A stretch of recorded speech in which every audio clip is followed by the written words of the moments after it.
mampu, ada 5 langkah lain yang diperintahkan Nabi agar selamat dari Dajjal la'natullah alaih.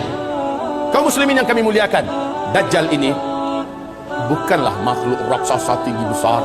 Saya waktu di Sydney, saya malu mendengarkan jawaban seorang ustadz kondang di TV, acara live. Ditanyakan oleh jemaahnya, apakah itu Dajjal? Oh, katanya, Dajjal itu adalah makhluk yang sangat tinggi besar. Kalau dia masukkan kakinya ke samudra laut yang paling dalam hanya semata kakinya. Waduh. Kalau dia ngomong di timur, yang di barat mampu mendengar suaranya. Kalau dia kencing di satu kota, banjir satu kota. Malu saya mendengar tuh jawaban, ya Allah. Waktu SD saya sudah dengarkan kayak gitu. Lah ini ustadz level nasional loh, ngomong di TV, jawabannya kayak gitu, ngawur ngaco abis. Lalu sebenarnya Dajjal ini siapa? Rasul mengatakan dia adalah anak keturunan Adam, tingginya seperti kamu dan lebih pendek sedikit, mukanya bulat, kedua bola matanya utuh ada, hanya yang sebelah kanan tertutup oleh lapisan dagingnya yang atas meleleh kemari menutupi, dan bagian tutupan ini lengket ke pipinya, dan ada bergelantungan macam jengger ayam sedikit, kayak dahak. Orang maaf ya, kayak orang kumpulkan dahak banyak-banyak lalu disemburkan ke mata orang ini lalu meleleh gitu. Seperti inilah melelehnya daging di atas. Ini akibat dukhan loh, akibat dukhan. Seluruh orang-orang kafir menjadi zombie-zombie berjalan, jelek-jelek semuanya. Baik kaum muslimin, kemudian kata Rasulullah, kedua bola matanya seperti mau keluar lepas dari tempatnya. Hanya karena ini sudah ketutup, nampak tonjolan itu jelas. Sementara matanya sebelah kiri sudah hampir lepas dari tempatnya. Warnanya hijau kaca. Warna kulitnya putih kemerah-merahan, putih pucat kemerah-merahan. Bibirnya tebal, rambutnya kribo. Rambutnya kribo. Di sela-sela rambutnya kribo muncul rambut-rambut lurus seperti ijuk. Lehernya agak sedikit panjang, lebih panjang daripada kita, sedikit lebih panjang. Bahunya mereng, dadanya bidang, full daging, sekel. Rasulullah mengatakan bila ia berjalan, kamu akan melihat kedua mata kakinya saling berjauhan dan kedua jempol kakinya saling berdekatan. Udah kebayang? Tapi kalau ketemu orang kayak gini jangan dibilang Dajjal. Orang biasa tapi jelek minta ampun, jelek abis.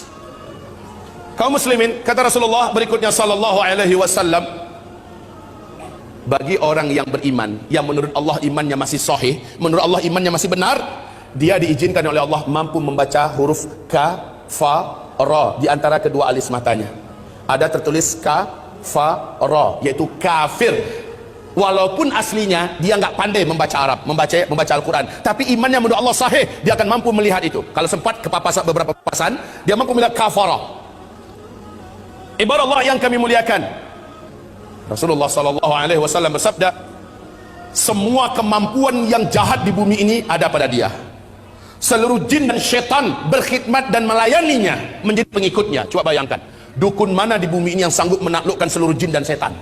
Sementara Dajjal dengan sukarela dan senang hati seluruh jin dan setan berkhidmat kepadanya. Dalam rangka, ya awas ya, di fase keempat ini adalah fase di mana setan jin dan setan manusia bersatu memperbanyak calon penghuni neraka.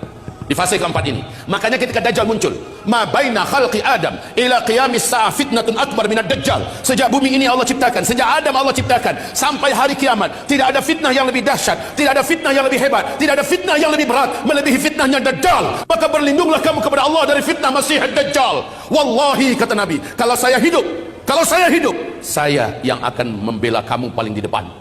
Tapi jika saya sudah tidak ada, setiap kamu harus bela dan jaga dirinya masing-masing. Dajjal memiliki kekuatan sihir yang tidak terbatas. Dajjal memiliki kemampuan dan hipnotis magic yang sangat-sangat berat, sehingga tidak ada yang mampu melawan Dajjal. Tidak ada. Ibarat Allah yang kami muliakan, Nabi perintahkan ketika kamu dengar Dajjal masuk ke kota-kota kamu, langsung sihirnya menyebar, yang menjadikan seluruh manusia yang juga sudah putus asa dengan beratnya beban hidup, dengan sukarela datang untuk menyongsong di mana titik Dajjal berada. Mereka berharap Dajjal bisa membagi-bagikan rezeki. Saat itu kata Rasulullah, wahai kaum lelaki, bawalah istri-istri kalian masuk ke rumah, ikat dia di dalam rumah, tambatkan dia di tiang-tiang rumah kamu. Carilah ibu-ibu kamu, bawa dia ke rumah, ikat kakinya, ikat tangannya, tambatkan dia di tiang-tiang di dalam rumah. carilah anak-anak gadis kamu, selamatkanlah wanita-wanita kamu, karena sesungguhnya yang paling banyak sujud menyembah Dajjal ketika Dajjal masuk ke kota-kota di bumi ini adalah kaum wanita.